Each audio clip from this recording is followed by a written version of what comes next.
Welcome back, everyone. Tonight, I'm bringing you 3 deeply unsettling stories from gyms, those spaces where we go to improve ourselves, to work on our bodies, to clear our minds. Places where we're vulnerable, distracted, focused on our own reflections and our own progress. These aren't stories about simple awkward encounters or uncomfortable gym brothers. These are real experiences from real people who discovered that gyms can attract a particular kind of predator, people who use the social environment, the routine schedules, the mirrors and equipment as cover for obsession, for stalking, for crossing boundaries in ways that escalate from uncomfortable to genuinely dangerous. Before we dive in, I want to know, have you ever felt watched at the gym? Have you noticed someone who seemed too interested in your routine, your schedule, your movements? Drop a comment and share your experience. Because what you're about to hear will make you more aware of your surroundings, more cautious about who you let into your life, more protective of your personal information.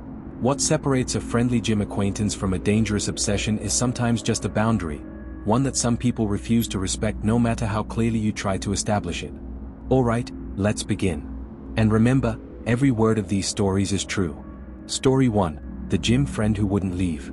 For the purpose of this story, I'll refer to myself as Nolan, though that's not my real name.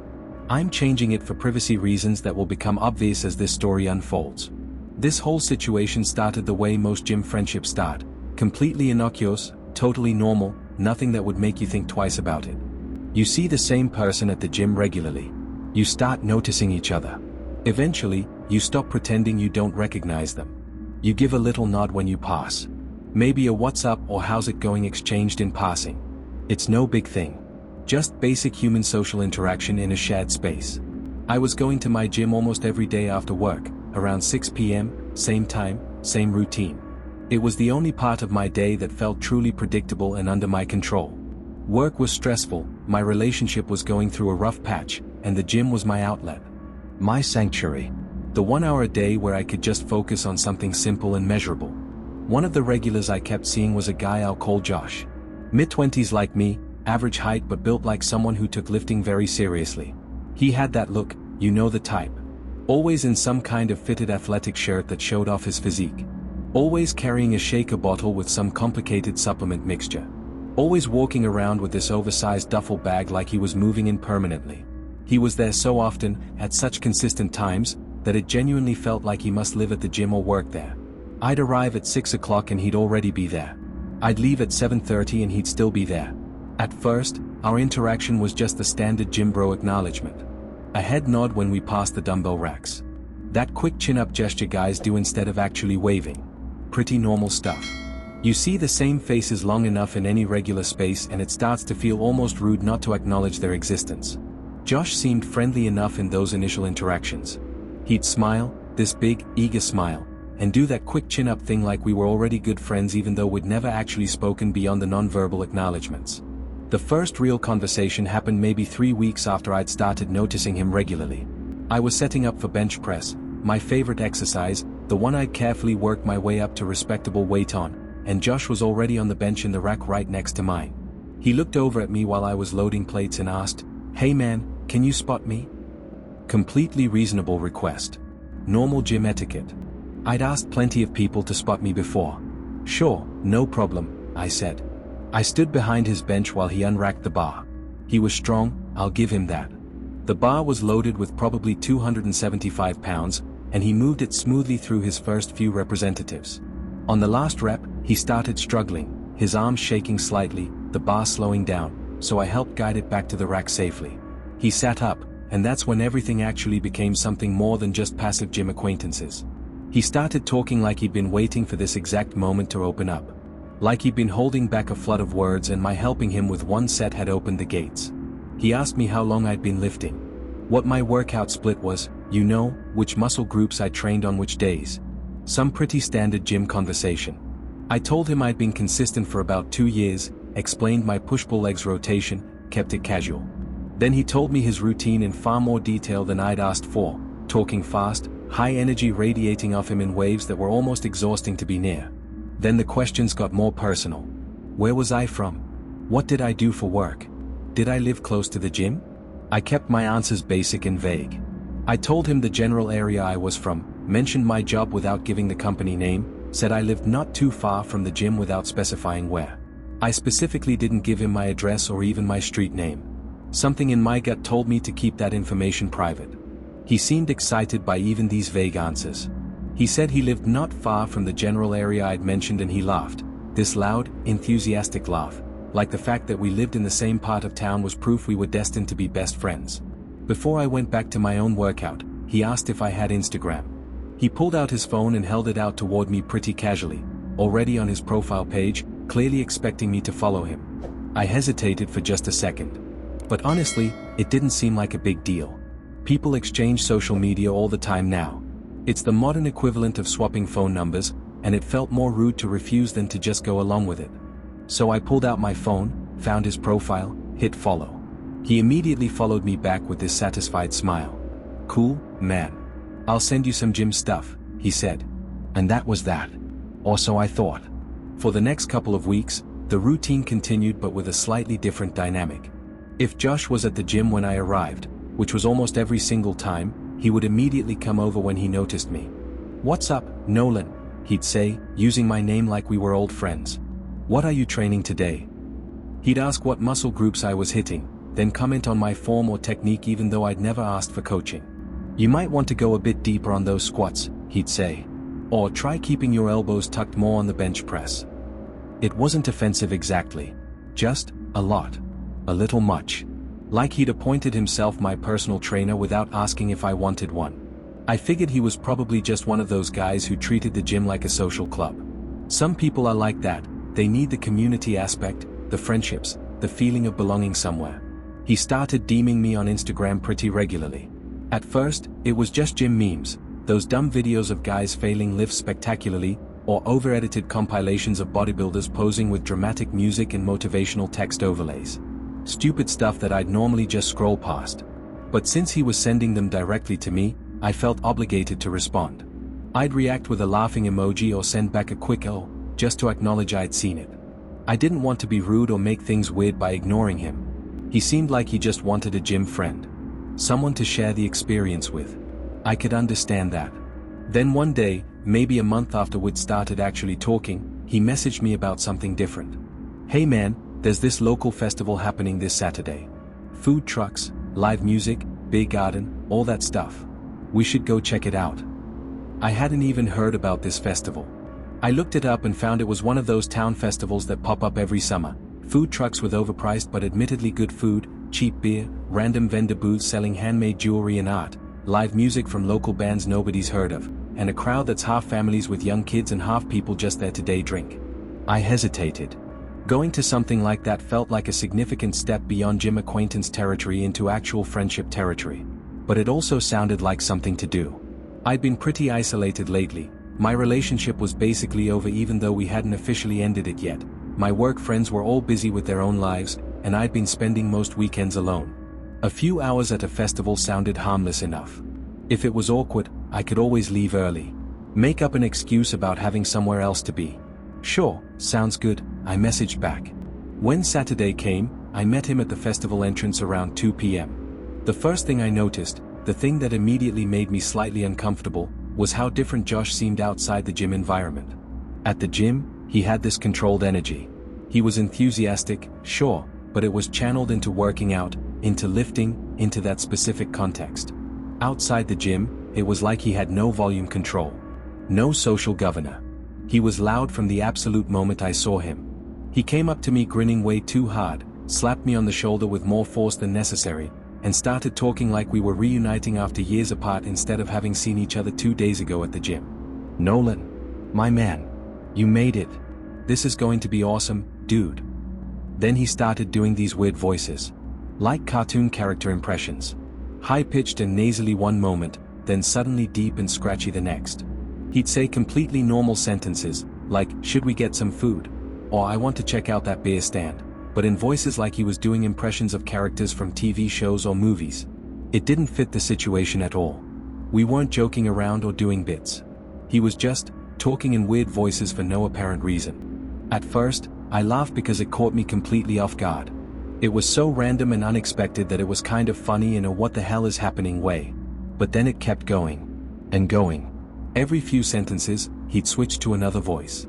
"We got drinks, overpriced craft beer from one of those vendor stands, and started walking around the festival grounds. And the alcohol seemed to flip a switch in Josh. Like it amplified whatever was already off about his behavior and cranked it up to 11. His jokes got progressively more inappropriate. Not in a clever or edgy way. More in a pure shock value, trying way too hard way. He'd point at random people walking past, families, couples, elderly people, and make comments that you absolutely should not say out loud, especially not in a crowded public space where anyone could overhear. Sexual comments about women. Crude observations about people's appearances. The kind of stuff that might be borderline acceptable in a private conversation between close friends but was wildly inappropriate to announce loudly at a family-friendly event. He kept trying to make me laugh by saying increasingly outrageous things, getting louder each time like he wanted people to overhear him, like he was performing for an audience.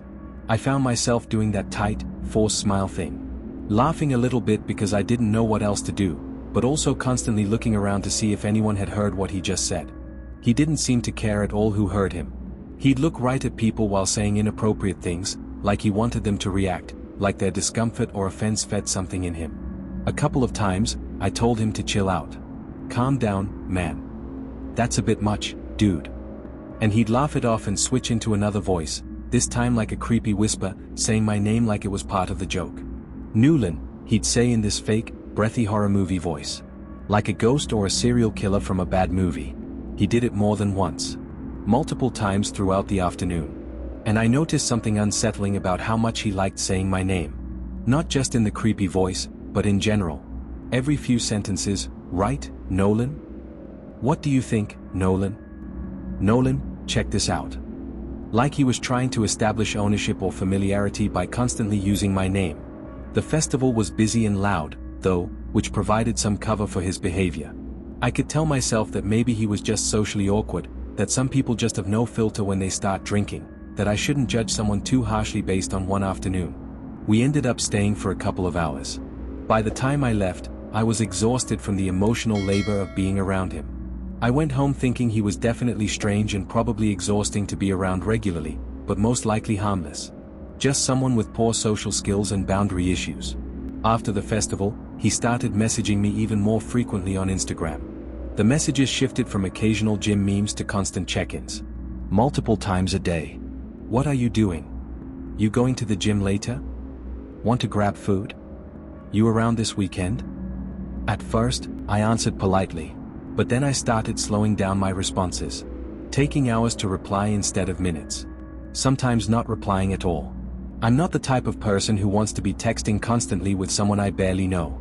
It felt clingy and intense and honestly a bit suffocating. But he didn't seem to notice or care that my responses were getting shorter and less frequent. He just kept messaging. Then one Thursday evening, he messaged me about going out to a bar that weekend.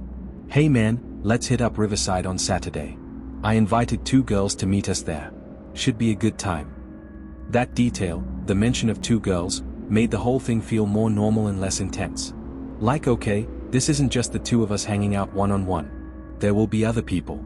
This is more of a group thing. So I agreed. Yeah, sounds good. Saturday night, we met at Riverside Bar around 9 p.m. It's a popular spot in town, always crowded on weekends, decent music, reasonably priced drinks.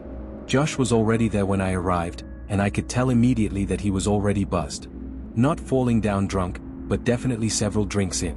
He had that slightly glassy look in his eyes and that extra loose, overconfident body language that comes with alcohol. We ordered drinks at the bar and found a table. I kept watching the door, expecting the 2 girls he'd mentioned to show up any minute. 10 minutes passed. Then 20. Then 30. So when are your friends getting here? I finally asked. Josh barely looked up from his phone. Oh, they bailed. Said they had other plans. He said it so casually, like it was completely normal, like it happened all the time and wasn't worth discussing. But he'd specifically hyped this up as meeting 2 girls. Had made it sound almost like a double date situation. And now suddenly they weren't coming, and he was acting like that was no big deal? The thought landed heavy in my stomach. He'd lied about the girls from the beginning. He'd made them up entirely just to get me to come out. To make it seem less intense and one-on-one than it actually was. I felt trapped. Manipulated. We were already here, I'd already committed to being here, and now I was stuck in a one-on-one situation I'd specifically been trying to avoid.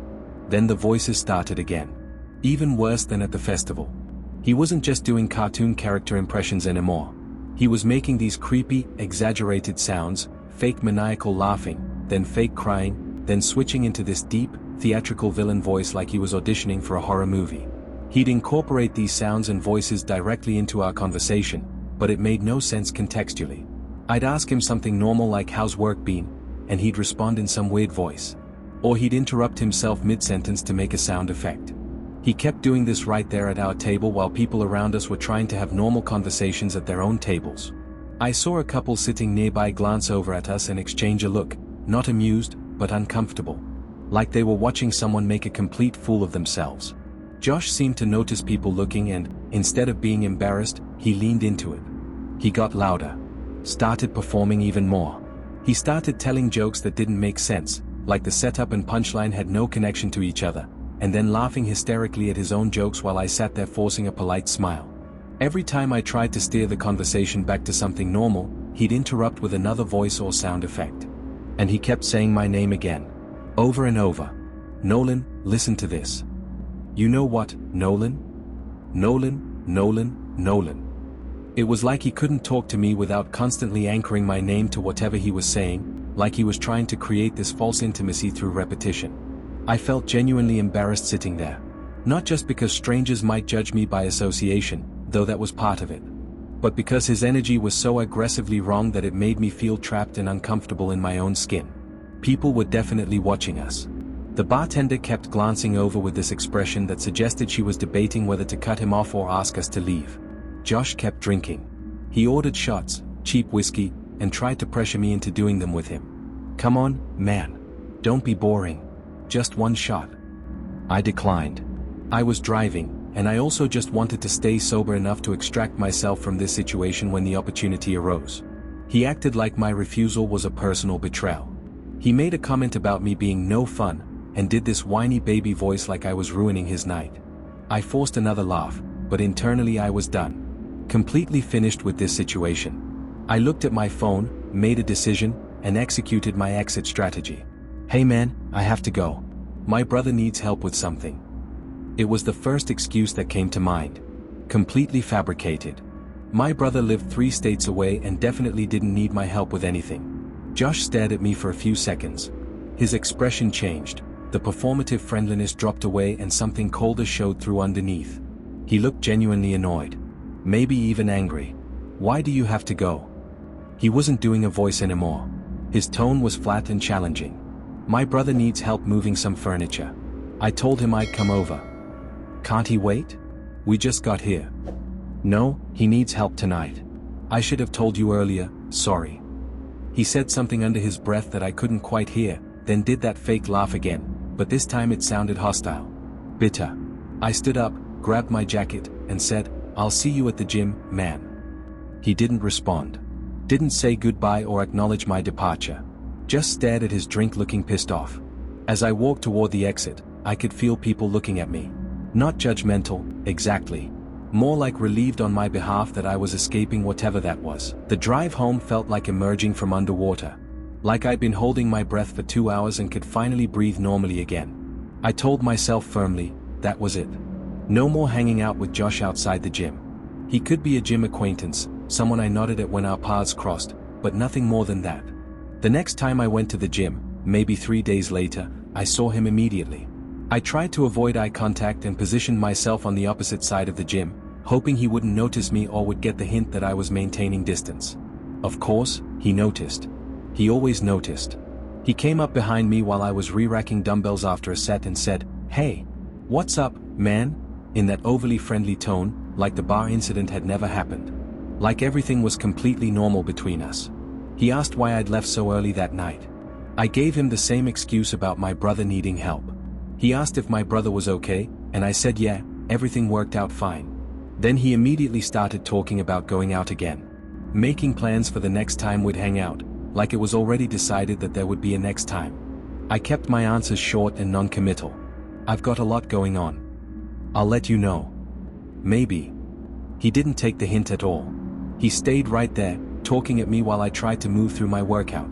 He followed me from one exercise station to another like we were joined at the hip.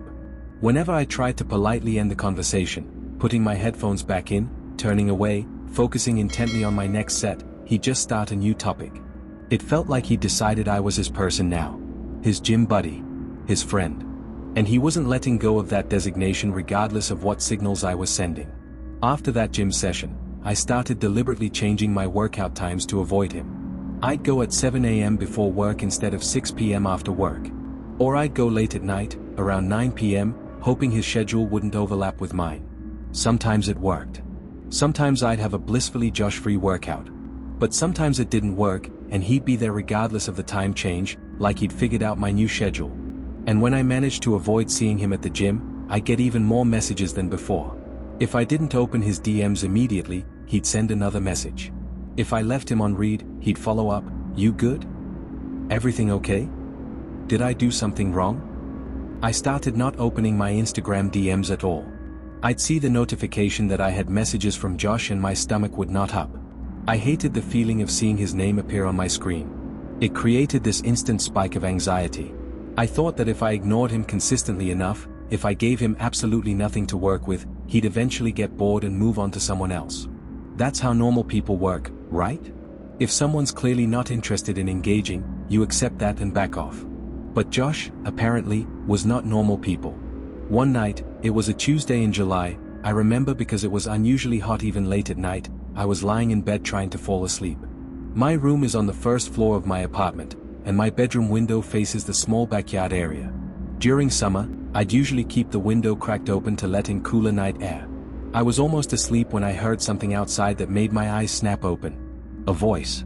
Low and drawn out, deliberately creepy sounding. Like someone trying to sound spooky on purpose. It said my name. Nulala. Just like that. Stretched out, breathy, theatrical. It wasn't loud, more like a stage whisper, but it was right outside my window. Close enough that it felt like whoever was speaking was standing directly beneath my window. Then silence. Just the normal night sounds, crickets, distant traffic, wind in the trees. The abrupt stop made it even more unsettling somehow. Like whoever was out there had said their piece and was now just waiting. I sat up in bed, my heart suddenly pounding, listening intently for any follow-up sound. Nothing. I got out of bed carefully and went to the window, trying to be quiet, and looked through the blinds without opening them. I couldn't see anyone in the backyard. But I had this overwhelming sense that someone was out there. That feeling you get when you're being watched but can't confirm it visually. Without really thinking it through, I whispered through the window, "Josh?" I don't know why I said his name out loud. Maybe I was hoping he'd answer, that he'd reveal himself, that I could confirm it was him so I'd know what I was dealing with. But there was no answer. Just that same oppressive silence. I backed away from the window and grabbed my phone from my nightstand. My first thought was, how would Josh even know where I lived? I'd never told him my address. I'd been careful about that. I hadn't posted photos of my apartment on Instagram or tagged my location. But somehow, if this was him, he'd figured it out. I opened Instagram and navigated to his profile. Still had him unblocked at that point because I hadn't wanted to escalate things. I sent him a direct message, "Are you outside my house right now?" I stared at the screen after sending it, feeling stupid but needing to know. The message showed as seen a few minutes later. He'd read it. That somehow made everything worse. The fact that he was actively looking at his phone, had seen my message, and was choosing not to respond immediately. I watched those three little dots appear and disappear several times, like he was typing and deleting responses. Finally, after what felt like 5 minutes but was probably more like 2, he replied with one word. "No. That's it. Just no." Which felt incredibly suspicious and evasive. A normal response would have been something like, "What? No, why would I be outside your house? Or are you okay? What's going on?" But just no? That wasn't the response of someone who was confused or concerned. That was the response of someone who'd been caught. I didn't respond to his message. I put my phone down, went to my window, and made sure it was completely closed and locked even though it meant my room would be uncomfortably hot. Then I tried to convince myself I'd imagined it or misheard something. Tried to sleep. I couldn't. The next day at work, I was exhausted and distracted. Josh sent me several messages throughout the day asking why I was being cold and distant. I didn't answer any of them. That night, I heard it again. This time, it wasn't right outside my window. It was farther back in my yard, near the fence line. The same intentionally creepy voice. The same fake, theatrical tone meant to frighten. New line. And it sounded exactly like Josh doing one of his stupid horror movie voices. Then silence again. Like he was testing me. Seeing how I'd react. I got up and went to the window faster this time, yanked the blinds aside, and stared out into the dark backyard. Nothing visible. Just shadows and the silhouettes of trees. Even though it was still hot, I closed and locked the window completely. I turned my box fan up to full blast so I wouldn't be able to hear anything else from outside. Then I grabbed my phone and messaged Josh again. This time I didn't ask politely.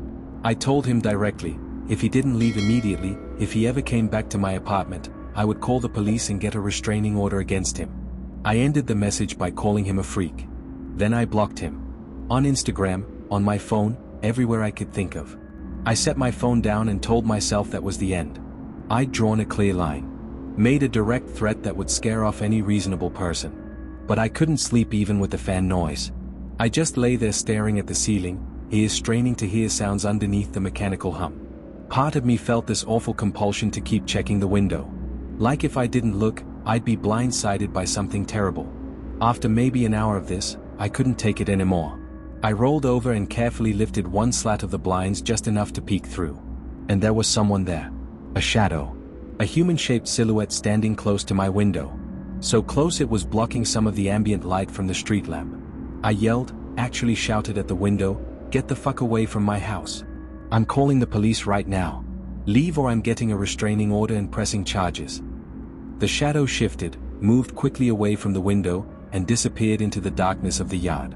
I stood there shaking, listening for the sound of footsteps or the back gate opening, but heard nothing over the fan noise. After that night, I didn't feel safe in my own home anymore. Every sound outside made me think Josh was back. Every car that drove past made me look out the window. Every notification on my phone made me anxious even though I'd blocked him.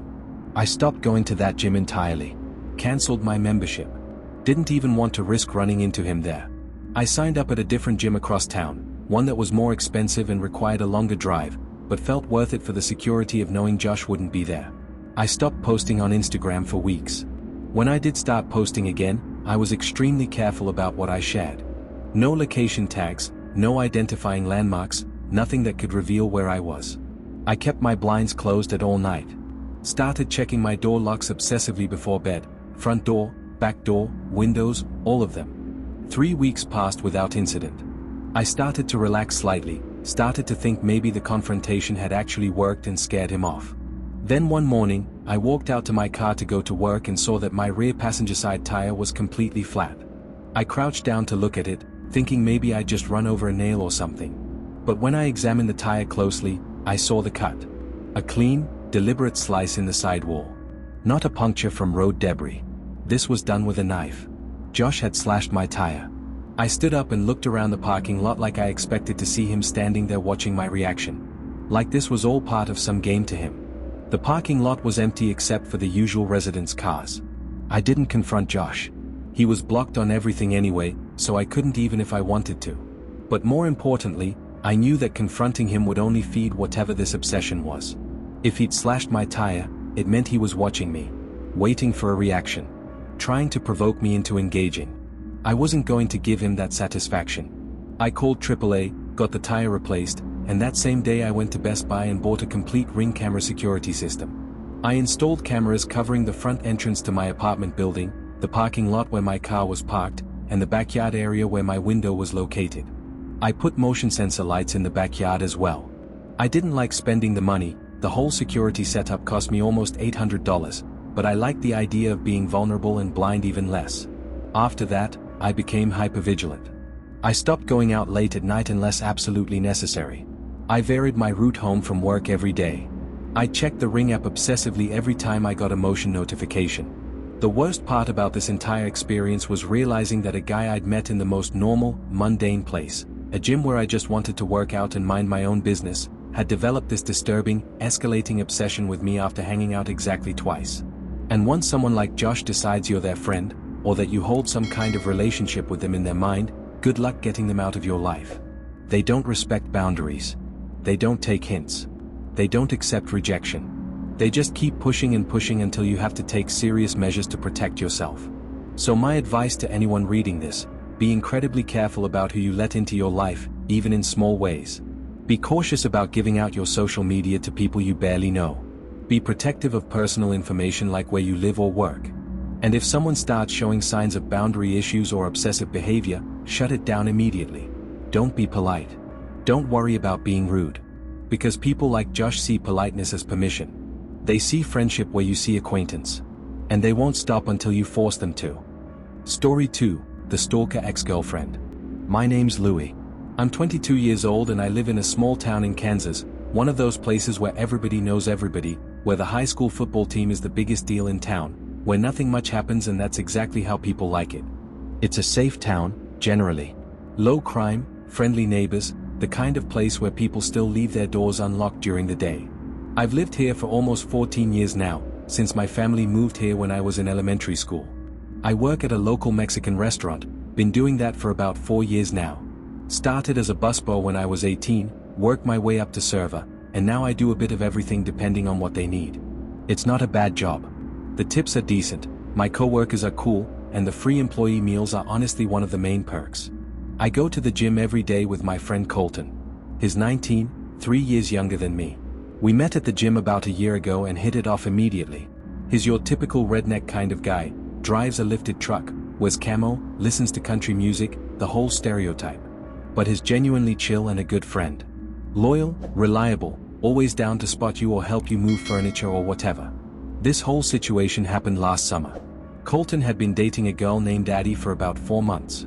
They'd met on Tinder, which probably should have been the first red flag, but whatever. Online dating is how most people meet now. Addie was 17 at the time, still in high school actually. A senior, but still. She was a cheerleader, which in our small town meant she was part of the popular crowd, used to getting attention and having things go her way. From what Colton told me, their relationship was toxic pretty much from the beginning. They fought constantly over the smallest, most trivial things. He'd tell me stories about arguments they'd had, screaming matches over text about him not responding fast enough, or about him posting a photo she didn't approve of, or about him making plans without asking her permission first. She was intensely controlling. Didn't like him going to the gym with me because that was our time that he should be spending with her instead. She wanted to know where he was every minute of every day. Would call him repeatedly if he didn't answer right away.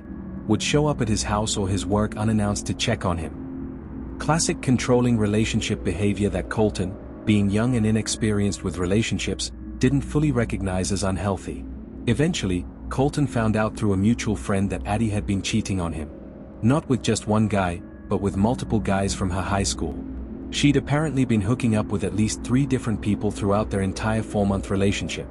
That was the final straw for Colton. He broke up with her over text, probably not the most mature way to handle it, but given how explosive she was in person, I didn't blame him for choosing the safer option. She didn't take the breakup well.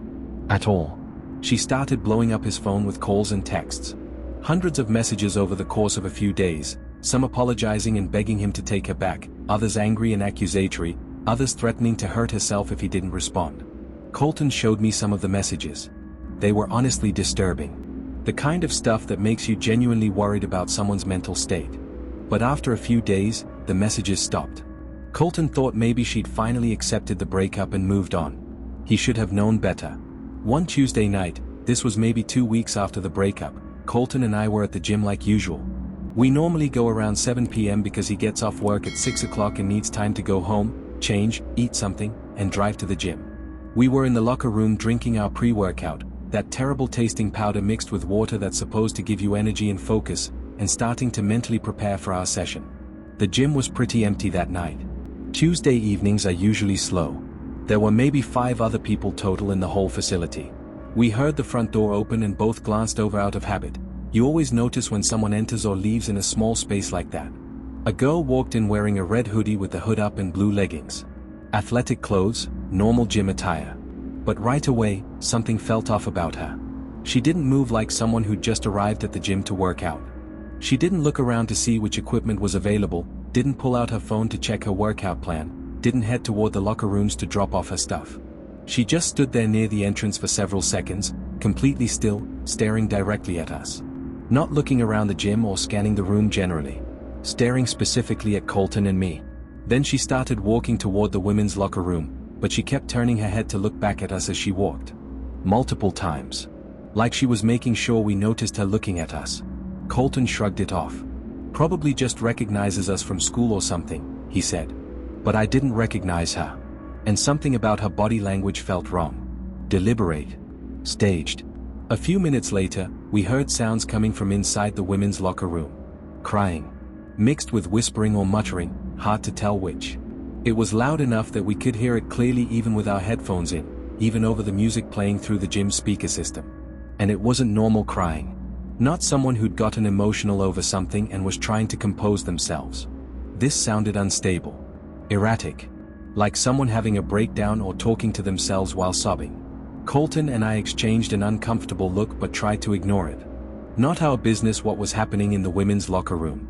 We moved to the bench press and started our first exercise, trying to focus on our workout and tune out the disturbing sounds. About 10 minutes later, the crying stopped. The locker room door opened and the same girl walked out. Still wearing the exact same clothes, the red hoodie, the blue leggings. Which was weird because the whole point of going into a locker room at a gym is usually to change into workout clothes. But she hadn't changed. She'd just gone in, cried hysterically for 10 minutes, and come back out wearing the same outfit. She walked out into the main gym area and started moving around, but she wasn't actually working out. She'd stand near a machine for a minute without touching it, then drift to a different area. She'd pick up a dumbbell, hold it for a few seconds, then put it back down without doing any representatives. And she kept drifting closer and closer to where Colton and I were working out. Way too close. Violating that unspoken gym etiquette about personal space. She'd hover near whatever machine we were using, just standing there, watching us openly without any pretense of doing her own workout. I told Colton quietly, "Dude, this is making me really uncomfortable. That girl keeps following us around." He nodded. "Yeah, it's weird. Let's move to a different area." We relocated to the other side of the gym and started doing cable exercises. A few minutes later, we realized the girl was gone. We hadn't seen her leave, hadn't heard the front door chime. She just disappeared at some point while we were focused on our workout. "That was strange," Colton said. "But whatever, she's gone now." We finished our workout around 8:40 p.m. and headed outside to cool down and chat for a bit before heading home. We usually did this, just hung out in the parking lot for 10 or 15 minutes, talking about our day or making plans for the weekend. As we were standing there talking, I noticed a car sitting in the parking lot with its lights on. The engine was running, I could see the exhaust coming from the tailpipe, but nobody was getting in or out. That felt weird because there were only 4 other people still in the gym at that point, and they'd all arrived together in one truck that was parked in a completely different spot. So whose car was this? And why were they just sitting there with the engine running? I mentioned it to Colton. He looked over, shrugged. Maybe someone's on their phone or waiting for someone. We brushed it off and went our separate ways. I drove home, showered, made some food, and was settling in for the night when my phone buzzed with a text from Colton. "Dude, do you remember what that girl from the gym looked like? Like, did you get a good look at her face?" I texted back, "Not really, she had her hood up the whole time." Why? What if it was Addie? That possibility made my stomach drop. The thought literally made me feel sick. I texted back, "No way, man. That girl seemed taller than Addie. And different build." Colton sent back, "Maybe. But Addie's been acting crazy since the breakup. Like really crazy. Sending me weird messages. Asking my friends about me." We texted back and forth for a while, both of us trying to convince each other, and ourselves, that there was no way that girl at the gym had been Addie. It was just some random weird person.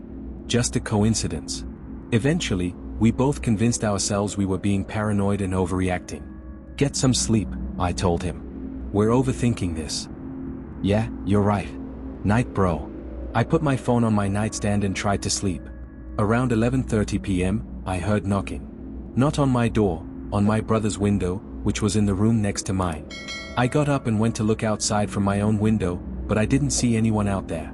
A few minutes later, there was knocking on my window. Same pattern, 3 sharp knocks, then silence. I looked outside again. No one visible. Then I heard aggressive knocking at the front door. Loud, insistent pounding like someone was trying to break it down. Then the doorknob started shaking violently. Not someone gently testing if it was unlocked, someone actually trying to force their way in, rattling the knob so hard I thought they might break it off. Then I heard laughing. A girl's voice, laughing hysterically. Not playful laughter. Not the sound of someone having fun. This was manic, unhinged laughter. The kind that makes the hair on your neck stand up because it sounds completely divorced from sanity. Every few seconds, she'd start laughing again. Like she was absolutely delighting in whatever she was doing. Like terrorizing me was the most entertaining thing in the world. I started feeling genuinely sick. Nauseous from fear and adrenaline. Then my phone buzzed. A text from a number I didn't recognize, "Leave Colton alone." Another text immediately after, "You convinced him to break up with me. Now you're going to pay the consequences." I knew immediately it was Addie. Who else would it be? Another text came through. This one was a photo. A picture of a knife in someone's hand. A large kitchen knife with a serrated edge. The photo was taken from the person's perspective looking down at their own hand holding the knife. That's when it became completely, terrifyingly real. She wasn't just angry. She wasn't just trying to scare me. She was outside my house with a weapon, threatening violence. I texted my dad, who thankfully was still awake in the living room watching TV. "Dad, call police, someone outside with knife." He called the police immediately while I stayed in my room with the door locked, listening to that awful laughter continue outside. It went on for maybe 5 more minutes. Then it stopped abruptly. The silence was somehow worse than the laughing had been. Because now I didn't know where she was or what she was doing. When the police arrived, probably 10 minutes after my dad called, though it felt like hours, they found Addie sitting in the grass near the side of our house. Just sitting there. Not hiding, not running, not trying to get away. Like she'd been waiting for them. Like this was all part of some plan. They arrested her on the spot. Put her in handcuffs and walked her to the police car while my dad and I watched from the doorway. The officers asked if I wanted to press charges. I said yes, absolutely, without hesitation. I called Colton immediately after the police left and told him everything that had happened. He was horrified and kept apologizing like it was somehow his fault. "I'm so sorry, man. I had no idea she'd do something like this. Are you okay?" "I'm fine," I told him, even though I wasn't really fine. "I'm just glad the police got here when they did." The one thing I still don't understand, the part that still bothers me and makes me feel unsafe, is how Addie got my address in the first place. I never gave it to her. I'd only met her once or twice in passing when she came to the gym to pick up Colton, and we'd never exchanged more than basic pleasantries. Colton swore he never gave her my address. Said he'd specifically avoided telling her where any of his friends lived because he knew she was unstable. But somehow, she found it. Which means she was actively stalking me, researching me, probably following me home from work or the gym to see where I lived. That thought terrifies me more than anything else about this situation. Because if she found my address once, she could find it again. The police kept her in custody for a few days, and then she was released with a restraining order requiring her to stay at least 500 feet away from me at all times. I still see her sometimes around town. It's a small place, so that's inevitable. She gives me looks when our paths cross. Not threatening exactly, but not friendly either. Just these cold, calculated stares that remind me she's still out there, still angry, still potentially dangerous. I'm just glad the police arrived when they did that night. Glad my dad was home and awake. Glad I had the presence of mind to text him instead of trying to handle it myself. Because I genuinely don't know what would have happened if she'd gotten inside the house with that knife. And I really don't want to imagine it. Story 3, The Man Who Never Worked Out. I'm 25 years old, and I've been going to the same LA fitness in my town for about 3 years when this started happening. I'm a pretty consistent gym goer, usually hit the gym right after work around 6 p.m., 5 or 6 days a week. It's part of my routine, something I don't really think about anymore, just something I do. After you've been going to the same gym at the same time for that long, you start recognizing the regulars even if you've never actually talked to them. There's the older guy who only uses the elliptical and reads paperback novels while he exercises. The woman who does yoga in the stretching area every single day without fail. The college kids who come in groups and take way too long on every machine because they're too busy talking. You know these people by sight, even if you don't know their names. About 6 months ago, I started noticing a guy I hadn't seen before. The first time I really became aware of him was during one of my leg days. I was doing squats in the squat rack, going through my usual routine. When I finished a set and stood up straight to rest, I looked up at the mirror in front of me, you know, the big wall mirrors that most gyms have so you can check your form. And I saw him sitting on a chest press machine maybe 20 feet behind me. He wasn't using the machine. He was just sitting there, leaning forward slightly with his elbows resting on his knees, looking straight ahead. At first, I didn't think much of it. People rest between sets. People sit on equipment while they catch their breath or check their phones. But when I started my next set of squats and looked up at the mirror again halfway through, he was still sitting in the exact same position. Still not using the machine. Still staring straight ahead in my general direction. When our eyes met in the mirror's reflection, he quickly looked away. Averted his gaze like he'd been caught doing something he shouldn't. That struck me as odd, but I didn't dwell on it. Finished my squats, moved on to leg press. The next time I saw him was a couple of days later.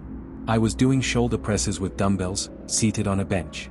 Between sets, I glanced around the gym just to see how crowded it was, and I noticed him sitting on a lat pull-down machine across the room. Again, he wasn't actually using it. The weight stack wasn't moving. He was just sitting there, and he'd apparently been sitting there the entire time I'd been doing my shoulder workout. Every time I glanced over in his direction, I caught him looking at me before he'd quickly turn his head away.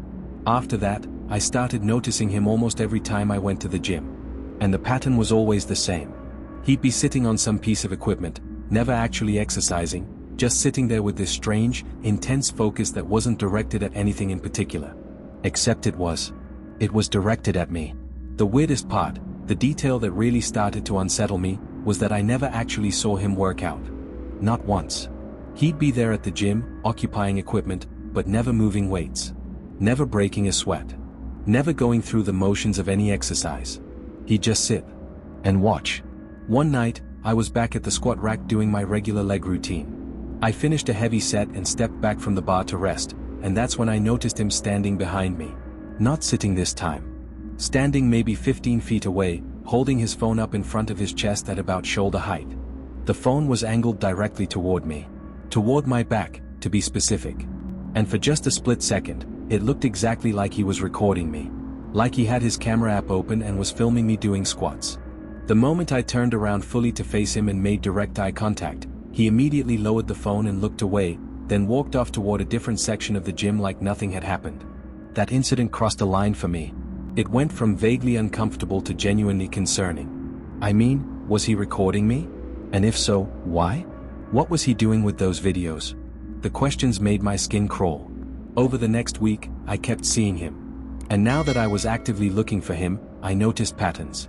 Sometimes he'd be sitting near the dumbbell racks when I was using dumbbells. Sometimes he'd be on a machine across the room with a clear view of whatever equipment I was using. But no matter where I was in the gym, he always seemed to position himself where he had an unobstructed view of me. One evening, I went to refill my water bottle at the drinking fountain near the locker rooms. I turned the corner from the main gym floor into the hallway where the fountains were located, and he was suddenly right there. Standing maybe 4 or 5 feet away. Close enough that I could have reached out and touched him. It startled me badly because I hadn't seen or heard him approach. He'd seemingly materialized in that hallway out of nowhere. We made eye contact for a brief, awkward moment. He looked down at the floor immediately and then quickly walked past me without saying a word. Didn't apologize for nearly running into me. Didn't acknowledge the weird coincidence of us both being in that exact spot. Just rushed past like he was fleeing. After that encounter, I made a decision. I needed to change my routine to avoid this guy. Instead of going to the gym around 6 p.m. like I'd been doing for years, I started going around 9 p.m. at night. The gym is much quieter at that hour. Fewer people, less crowded, and importantly, I figured if this guy had a normal work schedule, he probably wouldn't be there late at night. The first night I tried the new schedule, I walked in and immediately scanned the gym floor, looking for him. He wasn't there. The gym had maybe 7 or 8 other people total, and none of them were him. I felt this huge wave of relief. Like I'd successfully solved the problem through a simple schedule adjustment. The same thing happened the next few nights. I'd show up at 9 p.m., he wouldn't be there, and I'd have a peaceful workout without feeling watched or followed. I thought maybe that was the end of it. That I'd successfully avoided him and he'd move on to bothering someone else or, ideally, get bored and stop coming to the gym altogether. Then one Saturday night, my friends and I decided to go out to a bar downtown. It was crowded and loud, typical weekend night atmosphere with wall-to-wall people and music so loud you had to yell to have a conversation. We'd been there for maybe 30 minutes, standing near the back of the room nursing our drinks and trying to talk over the noise. I turned around to scan the room, just that automatic thing you do in crowded spaces, checking your surroundings, and my eyes landed on someone sitting alone at a small table near the wall. And my heart just sank. It was him. The guy from the gym. He was wearing a dark jacket and a baseball hat pulled low over his face, which is probably why I hadn't noticed him immediately when we walked in. But it was definitely, unmistakably him. And he was staring directly at me. Not glancing in my general direction. Not casually looking around the bar. Staring right at me with this fixed, intense focus. The second he realized I'd seen him and was looking back, he looked down at his drink quickly. But over the next 20 minutes, I caught him looking at me at least 5 or 6 more times. Each time, he'd immediately avert his gaze the moment he realized I'd noticed. This wasn't a coincidence. This bar wasn't even in the same neighborhood as the gym. This was downtown, probably 4 or 5 miles from the gym's location. He'd followed me here. Had to have. There was no other explanation for him being at the exact same bar on the exact same night. I leaned close to one of my friends and said loudly over the music, "Hey, I want to go somewhere else. Like right now." She looked confused. "We just got here though?" "I know, but there's someone here who's been bothering me at the gym. Can we just go?" She didn't ask questions, just told the rest of our group we were leaving. We walked a few blocks to another bar and spent the rest of the night there. I kept looking over my shoulder the entire time, half expecting to see him walk through the door. But he didn't show up at the second location. That night messed me up mentally. The realization that he'd somehow known I was going to be at that bar, that he'd followed me there or tracked me there somehow. It meant he wasn't just watching me at the gym. He was tracking my movements outside the gym as well. The scariest moment, the incident that finally made me take serious action, happened about 2 weeks later. There's a nature preserve near my house with a nice paved trail that winds through wooded areas. It's maybe 3 miles long total, and I sometimes go there for runs during the day when the weather's nice. It was a cloudy Saturday afternoon when I decided to go for a run there. Not too hot, not raining, perfect running conditions. I parked my car at the small lot near the trailhead, did some quick stretches, and started jogging down the main path that leads deeper into the preserve. The trail is pretty isolated, surrounded by trees on both sides, no houses or roads nearby. You see other runners and hikers occasionally, but it's not crowded. About 10 minutes into my run, I noticed someone jogging behind me.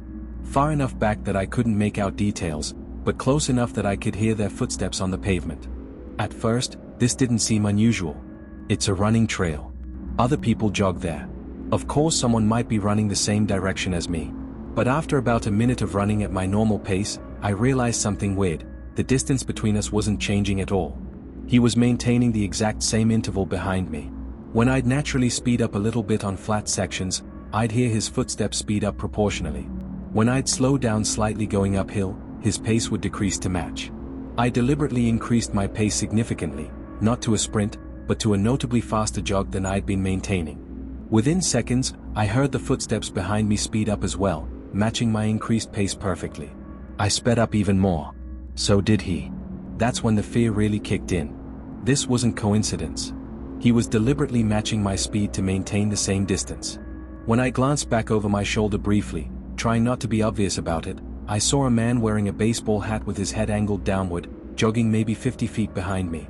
His build, his height, his posture, everything looked exactly like the guy from the gym. And that's when pure survival instinct kicked in and my adrenaline spiked. I remembered there was a small dirt exit path ahead that branched off from the main trail. If you took a sharp left turn, it led up a steep incline to a residential street. I made the decision. I was going to take that exit at full speed and try to reach a street where there would be houses and people. I started running faster. Then faster. Until I was pretty much sprinting, my lungs burning, my legs pumping as hard as they could. Behind me, his footsteps got louder. Faster. He was sprinting too now, no longer bothering to maintain a casual distance. When I reached the turn-off and veered sharply left onto the narrow dirt path, I heard him break into an all-out run behind me.